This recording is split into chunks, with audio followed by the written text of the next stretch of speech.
ಜೀನಾಗೆ ಸಂಪಾದಕತ್ವದಲ್ಲಿ GMS news ಸಾಗರ ಸುತ್ತದ ಆಚೆ ಈಚೆ ಶುಕ್ರವಾರದ ನ್ಯೂಸ್ ಅಪ್ಡೇಟ್ಗೆ ತಮಗೆ ಸ್ವಾಗತ. ಮುಖ್ಯಾಂಶಗಳು. ರಾಮಚಂದ್ರಾಪುರ ಮಠದಿಂದ ಸಾಗರದಲ್ಲಿ ರಾಘವೇಶ್ವರ ಶ್ರೀಗಳ ಸಾನ್ನಿಧ್ಯದಲ್ಲಿ ನವರಾತ್ರಿ ಸಂಪರ್ಕ ಕಚೇರಿ ಉದ್ಘಾಟನೆ ಮಾಡಿದ ಶಾಸಕರು. ಶ್ರೀಗಳ ಧಾರ್ಮಿಕ ಕಾರ್ಯಕ್ಕೆ ಸರ್ವ ಸಹಕಾರದ ಭರವಸೆ ನೀಡಿದ ಬೇಳೂರು. ನಗರಸಭೆಯಿಂದ ಸಹಕಾರದ ಭರವಸೆ ನೀಡಿದ ಮೈತ್ರಿ. ಶಾಸಕರ ಕ್ರಿಯಾಶೀಲತೆಗೆ ಪ್ರವೀಣ್ ಮೆಚ್ಚುಗೆ ಮಾತು. ಸಾಗರದ ಅರಳಿಕಟ್ಟೆ ಉರ್ದು ಶಾಲೆಗೆ ಸಫಾ ಸಂಸ್ಥೆಯಿಂದ ಹಳೆಯ ಡೆಸ್ಕ್ ಕೊಟ್ಟು ಅಬ್ಬರದ ಪ್ರಚಾರ. ಶಾಲೆಯ ಶೈಕ್ಷಣಿಕ ಜವಾಬ್ದಾರಿ ಹೊತ್ತಿದ್ದೇವೆಂದ ಸಂಸ್ಥೆಯ ಮುಖ್ಯಸ್ಥನ ಹೇಳಿಕೆಗೆ ಜಮೀಲ್ ಸಾಗರ್ ಖಂಡನೆ. ಸಾಗರದಲ್ಲಿ ವರಮಹಾಲಕ್ಷ್ಮಿ ಪೂಜೆ ಸಡಗರ. ಈಗ ಸುದ್ದಿಯ ವಿವರ. ರಾಮಚಂದ್ರಾಪುರ ಮಠ ಧಾರ್ಮಿಕ ವೈಭವಕ್ಕೆ ಸಂಕೇತವಾಗಿದೆ. ಜಾತಿ ಧರ್ಮ ಇಲ್ಲದೆ ಅನೇಕ ಧಾರ್ಮಿಕ ಕಾರ್ಯಕ್ರಮಗಳು ಸಂಪನ್ನಗೊಂಡಿದೆ. ಈ ವರ್ಷ ನವರಾತ್ರಿ ಉತ್ಸವ ಸಾಗರದಲ್ಲಿ ನಡೆಸುವ ಶ್ರೀಮಠದ ಸಂಕಲ್ಪಕ್ಕೆ ಎಲ್ಲ ರೀತಿಯ ಸಹಕಾರ ನೀಡುವುದಾಗಿ ಶಾಸಕ ಹಾಗೂ ಅರಣ್ಯ ಕೈಗಾರಿಕಾ ಅಭಿವೃದ್ಧಿ ನಿಗಮದ ಅಧ್ಯಕ್ಷ ಗೋಪಾಲಕೃಷ್ಣ ಬೇಳೂರು ತಿಳಿಸಿದ್ದಾರೆ. ಸಾಗರದ ಜಗದೀಶ್ ಒಡೆಯರ್ ಮನೆ ಮೇಲ್ಭಾಗ ಶುಕ್ರವಾರ ರಾಮಚಂದ್ರಾಪುರ ಮಠದ ವತಿಯಿಂದ ನವರಾತ್ರಿ ಅಂಗವಾಗಿ ಸಾಗರದಲ್ಲಿ ನಡೆಯಲಿರುವ ನವರಾತ್ರ ನಮಸ್ಯ ಸಮಾಜ ಸಂಭ್ರಮ ಕಾರ್ಯಕ್ರಮದ ಸಂಪರ್ಕ ಕೇಂದ್ರವನ್ನು ಉದ್ಘಾಟಿಸಿ ಅವರು ಮಾತನಾಡುತ್ತಿದ್ದರು. ನಗರಸಭಾಧ್ಯಕ್ಷೆ ಮೈತ್ರಿ ವಿ ಪಾಟೀಲ್ ಹಾಗೂ ಕಾರ್ಯಕ್ರಮದ ಅಧ್ಯಕ್ಷತೆ ವಹಿಸಿ ಪ್ರವೀಣ್ ಭೀಮನಕೋಣೆ ಮಾತನಾಡಿದರು.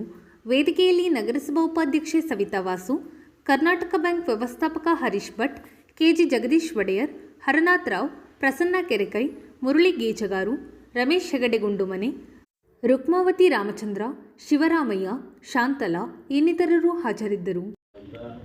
ಜನರಲ್ಲಿ ಭಾವನೆ ಇದೆ. ಆ ಒಂದು ಸಂಸ್ಥೆ ಇವತ್ತು ಮಠ ಬಹುಶಃ ನಿಮಗೆಲ್ಲರಿಗೂ ಗೊತ್ತಿರ್ಬೋದು. ರಾಮಚಂದ್ರಪುರ ಮಠ ಅಂತ ಹೇಳಿದರೆ ಒಂದು ಕಾಲದಲ್ಲಿ ನಾವು ಅದು ಆ ವೈಭವನೇ ಬೇರೆ ಇರ್ತದೆ. ಆ ಥರ ವೈಭವದಲ್ಲಿ ಬಂದಂಥ ಮಠ ಇದೆ.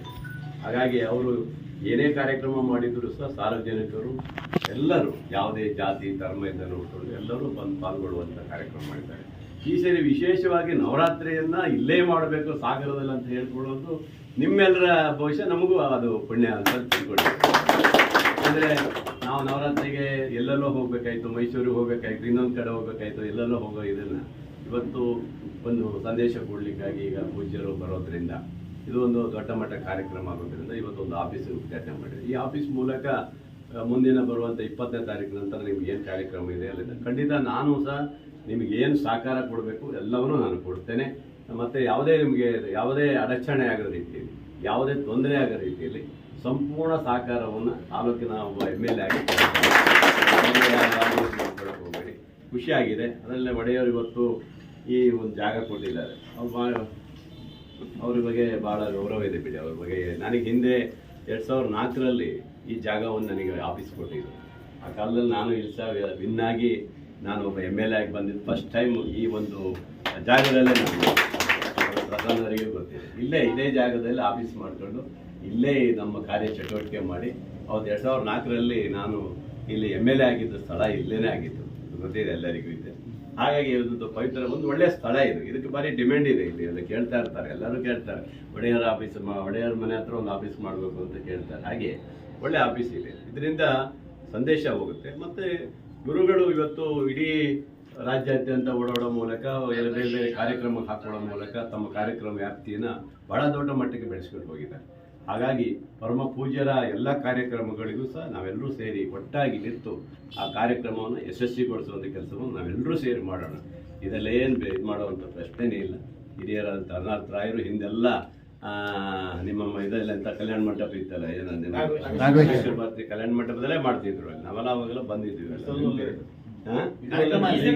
ಅಲ್ಲಿ ಅಂತ ಗೊತ್ತಾಯಿತು. ಹಾಗಾಗಿ ನಿಮ್ಮ ಕಾರ್ಯಕ್ರಮಕ್ಕೆ ಸದಾ ನವರಾತ್ರಿ ನಮಸ್ಯ ಕಾರ್ಯಾಲಯ ಒಂದು ಉದ್ಘಾಟನಾ ಕಾರ್ಯಕ್ರಮದ ವೇದಿಕೆಯಲ್ಲಿರ್ತಕ್ಕಂತಹ ಈಗ ತಾನೇ ಉದ್ಘಾಟನೆಯನ್ನು ನೆರವೇರಿಸಿದಂತಹ ಸಾಗರ ಹೊಸನಗರ ಕ್ಷೇತ್ರದ ಶಾಸಕರಾದಂಥ ಗೋಪಾಲಕೃಷ್ಣ ಬೇಳೂರವರೇ, ಇಂದಿನ ಅಧ್ಯಕ್ಷತೆಯನ್ನು ವಹಿಸಿರ್ತಕ್ಕಂತಹ ಪ್ರವೀಣ್ ಅವರೇ, ಉಪಾಧ್ಯಕ್ಷರಾದಂಥ ಸವಿತಾ ವಾಸುರವರೇ, ನಮ್ಮೆಲ್ಲ ಹಿರಿಯರು ಮಾರ್ಗದರ್ಶಕರು ಆದಂತಹ ಜಗದೀಶ್ ಒಡೆಯರ್ ಅವರೇ, ಕರ್ನಾಟಕ ಬ್ಯಾಂಕ್ನ ಮ್ಯಾನೇಜರ್ ಆದಂತಹ ಹರೀಶ್ ರವರೇ, ನಮ್ಮ BJP ಮುಖಂಡರಾದಂತಹ ಪ್ರಸನ್ನ ಕೆರೆಕೈರವರೇ, ಹಿರಿಯರಾದಂತಹ ಹರನಾಥ್ ರಾಯರವರೇ, ಹೆಬ್ಬಾರ್ರವರೇ, ಹಾಗೂ ನಮ್ಮ ವಿರೋಧ ಪಕ್ಷದ ನಾಯಕರಾದಂತಹ ಗಣಪತಿ ಮಂಡಗಳಲೆ ಅವರೇ, ರವಿ ಲಿಂಗನ್ಮಕ್ಕಿಯವರೇ, ಸುರೇಶ್ ಬಾಬಣ್ಣವರೇ, ಎಲ್ಲರೂ ಇದ್ದೀರ, ತಾರಾಮೂರ್ತಿಯವರು, ಎಲ್ಲ ನಮ್ಮ ಎಲ್ಲ ನಮ್ಮ ಹಿರಿಯರಿದ್ದೀರಾ. ಹಾಗಾಗಿ ನಿಮಗೆಲ್ಲರಿಗೂ ಕೂಡ ನಮಸ್ಕರಿಸುತ್ತಾ ಇವತ್ತಿನ ಒಂದು ಕಾರ್ಯಕ್ರಮಕ್ಕೆ ಅದೇ ದಸರಾದಲ್ಲಿ ನವರಾತ್ರಿ ಉತ್ಸವವನ್ನು ನೋಡ್ತಿದ್ವಿ. ಆ ಉತ್ಸಾಹಕ್ಕೆ ಇನ್ನೊಂದು ಉತ್ಸಾಹ ಬರುವ ಹಾಗೆ ನೀವೆಲ್ಲರೂ ಕೂಡ ಈ ಒಂದು ಹೆಚ್ಚಿನ ಒಂದು ನಮ್ಮ ಗುರುಗಳನ್ನ ಕರೆಸಿ ಜನರಿಗೆ ನೀವು ಅವತ್ತು ಪ್ರವಚನ ಇದೆ ಅಂತ ಎಲ್ಲ ಹೇಳಿದ್ರು. ಹಾಗಾಗಿ ಇವತ್ತಿನ ದಿನದಲ್ಲಿ ಈ ಪ್ರವಚನಗಳು ಬೇಕು ಅಂತಂದ್ರೆ ನಮ್ಮ ಜನರಿಗೆ, ಎಷ್ಟೋ ಜನರಿಗೆ ಈ ಸಂಸ್ಕಾರವನ್ನ ಉಳಿಸಿ ಬೆಳೆಸುವಂತಹ ಕಾರ್ಯಕ್ರಮಗಳು ನಡಿಬೇಕು. ಈ ಕಾರ್ಯಕ್ರಮಗಳನ್ನ ಆಯೋಜನೆ ಮಾಡಿರ್ತಕ್ಕಂಥ ನಿಮ್ಮೆಲ್ಲರಿಗೂ ಕೂಡ ನಾನು ಶುಭವನ್ನ ಕೋರೈಸ್ತೇನೆ. ಒಳ್ಳೆಯ ಒಂದು ಕಾರ್ಯಕ್ರಮವನ್ನ ಮಾಡಿದ್ದೀರಾ, ನಿಜವಾಗ್ಲೂ ಇದು ಹೆಮ್ಮೆ ಪಡ್ತಕ್ಕಂಥದ್ದು. ನಮ್ಮ ಸಾಗರದಲ್ಲಿ ಆಗ್ತಕ್ಕಂಥದ್ದು ನಿಜವಾಗ್ಲೂ ಹೆಮ್ಮೆ. ಈ ಒಂದು ಕಾರ್ಯಕ್ರಮಕ್ಕೆ ನಮ್ಮಿಂದ ನಗರಸಭೆಯಿಂದ ಏನ್ ಸಹಕಾರ ಬೇಕು ಅದನ್ನ ನಾವು ಖಂಡಿತವಾಗ್ಲೂ ಕೂಡ ನಾವು ಕೂಡ ನಗರಸಭೆ ನಿಮ್ ಜೊತೆ ಇರುತ್ತೆ ಅಂತ ಹೇಳ್ತಾ ಈ ಒಂದು ಕಾರ್ಯಕ್ರಮ ಯಶಸ್ವಿಯಾಗ್ಲಿ. ಈ ಕಾರ್ಯಕ್ರಮಕ್ಕೆ ಚಾಲನೆಯನ್ನ ಕೊಟ್ಟಿದ್ದೀರಾ. ಈ ಆಫೀಸಿಂದ ನಿಮಗೆ ಇನ್ನೂ ಹೆಚ್ಚಿನ ಒಂದು ಯಶಸ್ಸಾಗ್ಲಿ. ಈ ಕಾರ್ಯಕ್ರಮ ಅತ್ಯುನ್ನತವಾಗಿ ಸಾಗರದಲ್ಲಿ ನೆರವೇರ್ತಾ ಇದೆ ಅಂತಕ್ಕಂಥದ್ದು ನಮ್ಮ ಹೆಮ್ಮೆ. ಇಡೀ ಸಾಗರದ ಜನರೆಲ್ಲ ಭಾಗವಹಿಸಿ ಈ ಕಾರ್ಯಕ್ರಮವನ್ನ ಯಶಸ್ವಿಗೊಳಿಸೋಣ.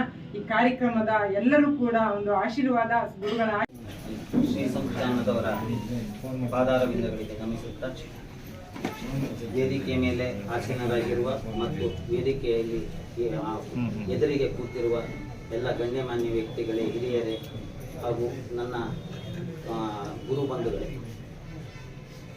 ಸುಮಾರು ನಮ್ಮ ದೊಡ್ಡ ಗುರುಗಳ ಕಾಲದಲ್ಲಿ ಆಗಿತ್ತೋ ಏನೋ ಗೊತ್ತಿಲ್ಲ, ಇಲ್ಲಿ ತನಕ ನಮ್ಮ ಮಠದ ಸವಾರಿ 15 ದಿವಸಗಳ ಕಾಲ ಸಾಗರದಲ್ಲಿ, ಅದರಲ್ಲೂ ವಿಶೇಷವಾಗಿ ಮಠ ಬಿಟ್ಟರೆ ಬೇರೆ ಕಡೆ ಒಂದು ಕಡೆ 15 ದಿವಸ ಇರುವಂಥ ಪದ್ಧತಿ ಇಲ್ಲ. ಅದು ನಮ್ಮ ಭಾಗ್ಯ ಅನ್ನುವಂತೆ ಈ ಸತಿ ನವರಾತ್ರಿಗೆ ಸಂಸ್ಥಾನ ಇಲ್ಲಿ ಬರ್ಲಿಕ್ಕೆ ಒಪ್ಪಿಗೆ ಕೊಟ್ಟಿದ್ದಾರೆ. ನಮಗೆ ಖುಷಿ ಏನು ಅಂತಂದರೆ, ದಸರಾದಲ್ಲಿ ಆನೆ ಮತ್ತು ಅಂಬಾರಿ 2 ವಿಶೇಷ. ಅಂಬಾರಿ ಕೊನೆಗೆ ಬರ್ತದೆ, ಆನೆ ಮುಂಚೆ ಬರ್ತದೆ. ನಮ್ಮ ಜೊತೆಗೆ ಇವತ್ತು ಆನೆ ಸೇರ್ಕೊಂಡಿದೆ. ನಮಗೆ ದೊಡ್ಡ ಆನೆ ಬಲ ಬಂದಂತಾಗಿದೆ. ಸಾಹೇಬರು, ನೀವು ನಮ್ಮ ಜೊತೆಗೆ ದಸರಾದ ಕೊನೆಗೆ ಲಾಸ್ಟಿಗೆ ಆನೆ ಹೋಗೋದು, ಅಂಬಾರಿ ಮುಂಚೆನೆ ಹೋಗಿರುತ್ತೆ.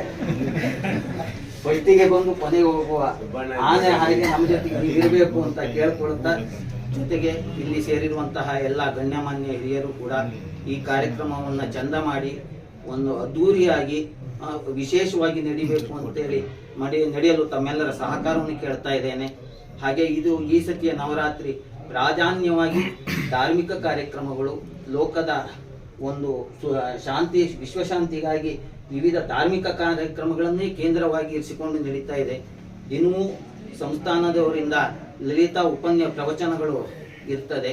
ಹಾಗೂ ವಿಶಿಷ್ಟವಾದಂತಹ ಇಲ್ಲಿ ನೋಡಕ್ಕೆ ಅಂದರೆ ಈ ಭಾಗದಲ್ಲಿ ಅತಿ ಅಪರೂಪವಾದಂತಹ ಶ್ರೀಚಕ್ರ ಪೂಜೆ, ದುರ್ಗಾ ಪೂಜೆ, ದೀಪ ನಮಸ್ಕಾರ ಪೂಜೆ, ಈ ತರಹದ ಅನೇಕ ವೈವಿಧ್ಯ ಧಾರ್ಮಿಕ ಕಾರ್ಯಕ್ರಮಗಳು ವಿಶಿಷ್ಟ ಋತ್ವಿಜರಿಂದ ಸಂಪನ್ನಗೊಳ್ಳುತ್ತಾ ಇದೆ. ಈ ಎಲ್ಲ ಒಂದು ಸುಯೋಗದ ಸಮಯದಲ್ಲಿ ತಾವೆಲ್ಲರೂ ನಮ್ಮ ಜೊತೆ ಇರಬೇಕು. ನಾವೆಲ್ಲ ಸೇರಿ ಒಗ್ಗೂಡಿ ಸಾಗರ ಪಟ್ಟಣದ ನೆಹರು ನಗರದ ಅರಳಿಕಟ್ಟೆ ಉರ್ದು ಸರ್ಕಾರಿ ಹಿರಿಯ ಪ್ರಾಥಮಿಕ ಶಾಲೆಗೆ ಸಫಾ ಬೈತುಲ್ ಮಾಲ್ ಸಂಸ್ಥೆ ಶೈಕ್ಷಣಿಕ ಪ್ರಗತಿಗೆ ಸಹಕಾರ ನೀಡುತ್ತೇವೆಂದು ಹೇಳುತ್ತಿರುವುದು ಸತ್ಯಕ್ಕೆ ದೂರವಾದ ಸಂಗತಿ. ಸಂಸ್ಥೆಯ ಇಂತಹ ಹೇಳಿಕೆಯಿಂದ ಶಾಲೆಯ ಅಭಿವೃದ್ಧಿಗೆ ಪ್ರಾಮಾಣಿಕವಾಗಿ ತೊಡಗಿಸಿಕೊಂಡವರಿಗೆ ಅವಮಾನ ಮಾಡಿದಂತೆ ಎಂದು ಸಾಮಾಜಿಕ ಕಾರ್ಯಕರ್ತ ಜಮೀಲ್ ಸಾಗರ್ ದೂರಿದ್ದಾರೆ. ಶುಕ್ರವಾರ ಸುದ್ದಿಗೋಷ್ಠಿಯಲ್ಲಿ ಅವರು ಮಾತನಾಡುತ್ತಿದ್ದರು. ಕಳೆದ 2 ದಿನಗಳ ಹಿಂದೆ ಒಂದು ಅರಳಿಕಟ್ಟೆ ಶಾಲೆಯನ್ನು ವರದಿ ಪ್ರಕಟವಾಯಿತು ಖಾಸಗಿ ಪತ್ರಿಕೆಯಲ್ಲಿ. ಸಾಗರದ ಮತ್ತು ಹೈದರಾಬಾದಿನ ಒಂದು ಸಫಾ ಬೈತುಲ್ ಮಾಲ್ ಸಂಸ್ಥೆಯವರು ಎಸ್ಗಳು ವಿತರಣೆ ಮಾಡಿದ್ದೀವಿ ಅಂತ ಹೇಳಿ, ಅಂದರೆ ಸರ್ಕಾರಿ ಶಾಲೆಗಳಿಗೆ ದಾನ ಮಾಡೋದು ಒಂದು ಸಂದೇಶ ಒಳ್ಳೆಯದು. ಆ ಸಂಸ್ಥೆ ಏನು ಮಾಡಿದೆ ಅಂದರೆ ಸುಳ್ಳು ಪ್ರಚಾರ ತಗೊಂಡಿದ್ದಾರೆ. ಕೊಟ್ಟಿರೋದು ಹಳೆ ಡೆಸ್ಕ್ಗಳು, ಹೇಳ್ತಾ ಇರೋದು 1 ಲಕ್ಷ ವೆಚ್ಚದ ಡೆಸ್ಕ್ಗಳು ಕೊಟ್ಟಿದ್ದೀವಿ ಅಂತ ಹೇಳಿ. ಮತ್ತೆ ಶಾಲೆಯ ಉನ್ನತ ಶಿಕ್ಷಣದ ಎಲ್ಲ ಜವಾಬ್ದಾರಿಗಳನ್ನು ನಾವೇ ತಗೊಂಡಿದ್ದೀವಿ ಅಂತ ಹೇಳಿ ಅವರು ಹೇಳಿಕೆ ಕೊಟ್ಟಿದ್ದಾರೆ. ಅರಳಿಕಟ್ಟೆ ಶಾಲೆ ಒಂದು ವಿದ್ಯುತ್ ಶಾಲೆ ಬಂದ್ ಮಾಡುವ ಸ್ಥಿತಿಯಲ್ಲಿ ಬಂದಿದೆ. ಆ ಸಂದರ್ಭದಲ್ಲಿ ಸ್ಥಳೀಯರು ಮತ್ತು SDMC ಕಮಿಟಿಯವರು, ಅಕ್ಬರ್ ಅವರು, ರಫೀಕ್, ನಂತರ ಇಮ್ರಾನ್ ಸಾಗರ್ ಅವರು ಮತ್ತೆ ಅನೇಕ ಜನ ಇದ್ದಾರೆ, MTS ಶಶಿಧರೆಲ್ಲ ಕೂಡ ಪ್ರಯತ್ನ ಪಟ್ಟು ಹೋರಾಟ ಮಾಡಿ ಶಾಸಕರ ಹತ್ರ ಎಲ್ಲ ಬೇಡಿಕೆ ಇಟ್ಟು ಏನು ಬಿದ್ದೋಗ್ತಿರುವ ಶಾಲೆಯನ್ನು ಉತ್ತಮವಾಗಿ ಪ್ರಯತ್ನ ಮಾಡಿದ್ದಾರೆ. ಆದರೆ ಈ ಸಭಾ ಬೈತುಲ್ ಮಾಲ್ ಏನು ಮಾಡಿದ್ದಾರೆ, ಒಂದು ಹಳೆಯ ಬೆಂಚನ್ನು ಕೊಟ್ಟು ಈ ಶಾಲೆಯನ್ನು ನಾವು ವಸ್ತೂರಿ ತಗೊಂಡಿದ್ದೀವಿ, ನಾವು 1 ಲಕ್ಷ ವೆಚ್ಚದವನ್ನು ಡೆಸ್ಕೋಡ್ ಕೊಟ್ಟಿದ್ದೀವಿ ಅಂತ ಸುಳ್ಳು ಪ್ರಚಾರ ತಗೊಂಡಿದ್ದಾರೆ. ಅವರು ಸುಳ್ಳು ಪ್ರಚಾರದಿಂದ ಏನು ಕಷ್ಟಪಟ್ಟು ಕೆಲಸ ಮಾಡಿದವರ ಹೆಸರು ಹಾಳಾಗ್ತಿದೆ ಅಂತ ನಾನು ಹೇಳಕ್ ಬಯಸ್ತೀನಿ. ಮತ್ತೆ ಮುಖ್ಯವಾಗಿ ಸಭಾಪತಿಗಳು ಏನು ಚೇರ್ ಡೆಸ್ಕ್ಗಳು ಕೊಟ್ಟಿದ್ದಾರೆ ನಾನು ಹೋಗಿ ನೋಡಿದೆ. ಇದು ಒಂದು 500-600 ರೂಪಾಯಿ ಬೆಳೆ ಬರೋದು ಹಳೆ ಡೆಸ್ಕ್ಗಳು. ಎಂತ ಯಾವ ರೀತಿ ಇದೆ ಅಂತ ಹೇಳಿದ್ರೆ ಯಾವುದೋ ಒಂದು ಹಳೆ ಮನೆಯಲ್ಲಿ ಕೊಟ್ಟಿರೋ ಡೆಸ್ಕ್ಗೆ ಬಣ್ಣ ಹೊಡೆದು ಇಡೋದ್ರೆ ಇಟ್ಟಿದ್ದಾರೆ. ಅವ್ರು ಇನ್ನೂ ಅನೇಕ ನಾವು ಪ್ರಶ್ನೆ ಮಾಡಿದಾಗ ಇಲ್ಲ ಕೇವಲ ಅರ್ಲಿಕಟ್ಟೆ ಶಾಲೆ ಅಲ್ಲ ಅನೇಕ ಶಾಲೆಗಳಿಗೆ ಕೊಟ್ಟಿದ್ದೀವಿ ನಾವು ಅಂತ ಹೇಳಿದ್ರೆ ನಾನು ಮಾಹಿತಿ ತಗೊಳ್ಳೋ ರೀತಿಯಲ್ಲಿ ಯಾವುದೇ ಶಾಲೆಗಳಿಗೂ ಡೆಸ್ಕ್ ಕೊಟ್ಟಿಲ್ಲ, ಕೇವಲ ಸಮವಸ್ತ್ರ ಮತ್ತೆ ಬುಕ್ ನೋಟ್ಸ್ಗಳು ಕೊಟ್ಟಿದ್ದಾರೆ. ಏನು ಕಲಿಮಲ್ ಅವರು ಏನು ಹೇಳಿಕೆ ಕೊಟ್ಟಿದ್ದಾರೆ ಈ ಮಾತನ್ನು, 1 ಲಕ್ಷ ವೆಚ್ಚದ ಲಕ್ಷಗಟ್ಟಲೆ ವೆಚ್ಚದ ನಾವು ದಾನ ಮಾಡಿದ್ದೀವಿ, ಶಾಲೆಯ ಉನ್ನತ ಶಿಕ್ಷಣದ ಜವಾಬ್ದಾರಿ ತಗೊಂಡಿದ್ದೀವಿ ಅಂತ ಹೇಳಿದ್ರಲ್ಲ, ಶಾಲೆಯ ಉನ್ನತ ಶಿಕ್ಷಣ ಜವಾಬ್ದಾರಿ ತಗೊಳ್ಳೋಕ್ಕೆ ಯಾರ ಹತ್ರ ಅನುಮತಿ ಪಡೆದಿದ್ದಾರ, ಮತ್ತೆ ಅವರು ಕೊಟ್ಟಿರುವ ಡೆಸ್ಕ್ಗಳಿಗೆ 1 ಲಕ್ಷ ವೆಚ್ಚ ಅಂತ ಹೇಳೋದು ಅದಕ್ಕೆ ದಾಖಲೆ ಏನಾದ್ರು ಇದೆಯಾ ಅವರ ಒಂದು. ಮತ್ತೊಂದು ಈ ಶಾಲೆ ಬಿಡುವ ಸಂದರ್ಭದಲ್ಲಿ ಏನು ರೂಫಿಂಗ್ ಕೆಲಸ ಇದೆ ಇದು ಶಾಸಕರು ಕೂಡ ಮಾಡಿಸ್ಕೊಟ್ಟಿದ್ದಾರೆ. ಮತ್ತೆ ನಗರಸಭೆಯ 20 ಲಕ್ಷ ನಗರೋತ್ಥಾನ ಅನುದಾನದಲ್ಲಿ 20 ಲಕ್ಷ ವೆಚ್ಚ ಬಂದಿದೆ. ಮತ್ತೆ ಅನೇಕ ದಾನಿಗಳು ಕಾಂಪೌಂಡು ಮತ್ತೆ ಇತರರ ಕೆಲಸ ಎಲ್ಲ ಮಾಡಿಸ್ಕೊಟ್ಟಿದ್ದಾರೆ. ನಿನ್ನೆ ಮೊನ್ನೆ ಬಂದು ಸಭಾ ಬೆಂಗಳೂರು ಸಂಸ್ಥೆಯವರು ಒಂದು ಫೋಟೋಗೋಸ್ಕರ ಫೋಟೋ ತೆಗೆದು ತಮ್ಮ ಪ್ರಚಾರಕ್ಕೋಸ್ಕರ ಸುಳ್ಳು ಸುದ್ದಿ ಹಾಕ್ಸೋದು ಇದು ಎಷ್ಟು ಸರಿ?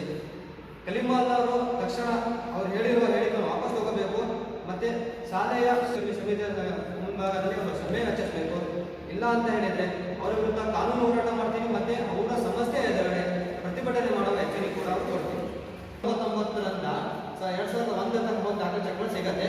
ಶೇಖ್ ಉಮರ್ ಸಾಹಬ್ ತಾಯಿ ಹೆಸರು ಸಾತಾಸ್ ಪರ್ವೀನ್ ಅಂತ ದಾಖಲೆ ಇದೆ. ಯಾಕಂತ ಹೇಳಿದ್ರೆ 7ನೇ ತರಗತಿ ತನಕ ಇದು ಅರ್ಲಿಕಟ್ಟೆ ಶಾಲೆ, ನಂತರ ಗೋಯಾ ಶಾಲೆಯಲ್ಲಿ 8ನೇ ತರಗತಿ ಇರೋದು. 8ನೇ ತರಗತಿ 9ನೇ ತರಗತಿ ಕ್ರಿಶ್ಚಿಯನ್ ಎಜುಕೇಶನ್ ಗೋಯಾ ಶಾಲೆ ಅವರ ಕ್ರಿಶ್ಚಿಯನ್ ಎಜುಕೇಶನ್ ಶಾಲೆಯಲ್ಲಿ ವಿದ್ಯಾಭ್ಯಾಸ ಮಾಡಿದ್ದೀನಿ. ನಂತರ ಜೂನಿಯರ್ ಕಾಲೇಜ್ ಓದಿದ್ದೀನಿ. ಎಲ್ಲ ದಾಖಲೆ 2 ಶಾಲೆಗಳಿಗೆ ಹೋದ್ರೆ ನನ್ನ ಹೆಸರು ನನ್ನ ದಾಖಲೆ ನಿಮಗೆ ಸಿಗುತ್ತೆ. ಈಗ 1 ಲಕ್ಷ ಅಂತ ಹೇಳ್ತಾರಲ್ಲಿ ಯಾವ ಬೇರೆ ಶಾಲೆ ವಿಚಾರ ಹೇಳಿಲ್ಲ ಅದಲ್ಲಿ ಈಗ ಹೇಳಿದಾರೆ ಈ ಪ್ರಚಾರಗಳು ಎಷ್ಟು ಸರಿ? ಯಾವ ಹೌದು ಇದು ಹಳೆ ಡೆಸ್ಕ್ ಕೊಡಿ. ಆ ಸಂಸ್ಥೆಗೆ ಬರೋದೇ ಹಳೆ ಅವರು 1 ಲಕ್ಷ ಅಂತ ಇಲ್ಲಿ ತನಿಖೆ ಮಾಡ್ಸೋಣ. ಈಗ ಏನು ಅವ್ರು ಕೊಟ್ಟಿರೋದಲ್ಲ ಈ ಸರಿ ಈ ಡೆಸ್ಕ್ ನೋಡ್ತಿದ್ದೀರಿ ನೀವು. ಮತ್ತೆ ಶಾಲೆಯ ವಿದ್ಯಾಭ್ಯಾಸದ ಸಂಪೂರ್ಣ ಜವಾಬ್ದಾರಿ ಹೊತ್ತ ಸಮಸ್ಯೆ ಅಂತ ಬಂದಿದೆ. ಶಾಲೆಯೇನ ಅದು ನೀವೇನು ಹೇಳ್ತಾ ಈ ರೀತಿ ಪ್ರಚಾರ ತಗೊಳ್ಳೋದು ಯಾಕೆ? ಹೊಡಿ ಬೇಡ ಅಂತ ಹೇಳಲ್ಲ. ಅಂದ್ರೆ ಕೆಲಸ ಕಷ್ಟಪಟ್ಟಿದ್ದಾರೆ. ಅಲ್ಲೊಂದು ಕೆಲವು ವ್ಯಕ್ತಿಗಳಿದೆ, ನಮ್ಮ ಅಕ್ಬರ್ ಇದ್ದಾರೆ, MJSS ಇದ್ದಾರೆ, ಇಮ್ರಾನ್ ಸಾಗರ್ ಇದ್ದಾರೆ. ಈ ಶಾಲೆಯ ಉರ್ದು ಶಾಲೆ ಇದ್ದಿದ್ದನ್ನು ಈಗ ಒಂದು ಆಂಗ್ಲ ಶಾಲೆ ಮಾಡೋಕ್ಕೋಸ್ಕರ ಇಮ್ರಾನ್ ಅವರು ಸಹ ಮತ್ತೆ MJSS ಇದ್ದು ರಫೀಬೀನ್ ಅವರು SST ಬೆಂಗಳೂರು ತಿರುಗಿದ್ದಾರೆ, SST ದಾಖಲೆ ಎಲ್ಲ ನಮ್ಮ ಎದುರುಗಡೆ ಇದೆ. ಕಷ್ಟಪಟ್ಟರು ಅವರು ಯಾರೋ ಸಾಗರದಲ್ಲಿ ವರಮಹಾಲಕ್ಷ್ಮಿ ಹಬ್ಬವನ್ನು ಅತ್ಯಂತ ವಿಜೃಂಭಣೆಯಿಂದ ಆಚರಿಸಲಾಯಿತು. ಹಬ್ಬದ ಹಿನ್ನೆಲೆಯಲ್ಲಿ ಹೂವು ಹಣ್ಣು ಅತ್ಯಂತ ದುಬಾರಿ ಎನಿಸಿದರೂ ಹಬ್ಬದ ಆಚರಣೆಗೆ ಅಡ್ಡಿಯಾಗಲಿಲ್ಲ. ವರಮಹಾಲಕ್ಷ್ಮಿ ಹಬ್ಬದ ಹಿನ್ನೆಲೆಯಲ್ಲಿ ದೇವಸ್ಥಾನಗಳಲ್ಲಿ ವಿಶೇಷ ಪೂಜೆ ನಡೆಯಿತು. ಮಹಿಳೆಯರು ಸರ್ವಾಲಂಕೃತವಾಗಿ ಮನೆ ಮನೆಗೆ ಅರಿಶಿಣ ಕುಂಕುಮ ತೆಗೆದುಕೊಳ್ಳಲು ಹೋಗುವ ದೃಶ್ಯ ಕಂಡುಬಂದಿತು.